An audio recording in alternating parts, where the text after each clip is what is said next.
Magandang araw mga kapatid. So for this day, April 29, si Senator Amy ay nag-unfold sa kaniyang findings sa mga hearings niya. Let us listen to it. Okay. So, bago ang lahat, nagpapaumanin ako at wala na kasing time. May 1 ng alam naman natin holiday na. So, palibasa, andito ako sa Senate. Naglabas na rin ako ng ilang findings. Ang tawag ko, further findings. Subalit naglabas na ako nung nasa Cebu nung Sunday, pero super tsaka ng sound, walang marinig at hindi magkaintindihan. So ipapaliwanag ko, once again, I would like to announce that the Committee on Foreign Relations has further findings following up on the preliminary findings initially issued several weeks ago. Matapos ang tatlong hearing, tatlo na naman ang aming findings at natuklasan. Unang-una, ang pag-aresto at pagsuko kay dating Pangulong Rodrigo Duterte sa ICC ay klarong may motibong politikal. May malinaw na pattern na kung saan may malalaking kaganapang pampolitika bago ang mahahalagang pahayag at aksyon ng administrasyon kaugnay sa ICC. Makaraang magsimulang magpahayag si PRRD ng mga batikos laban sa People's Initiative o sa pagpapalit ng ating saligang batas.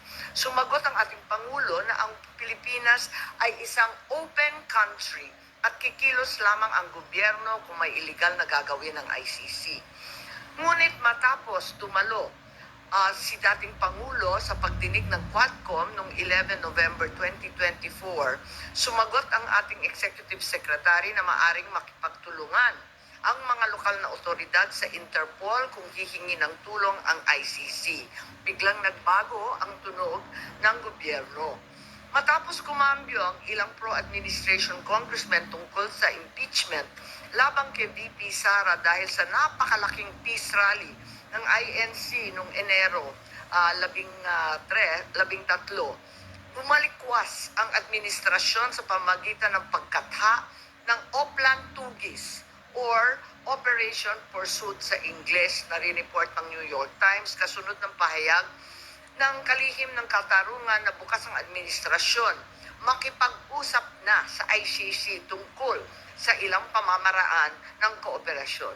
Maliwanag ang pag-aresto kay dating Pangulo ay bahagi ng malawakang pagsisikap ng gobyerno na pabagsakin ang mga Duterte bago mag-2028 election pa. Ang unang malinaw na pagtangka upang pabagsakin ay sa pamamagitan ng PI na magsilbing panimula sa pagbabago ng probisyon ng ating konstitusyon para hadlangan makabalik sa 2028. Nang mabigo ito, nagmadali na siraan ang pangalan ng mag-ama.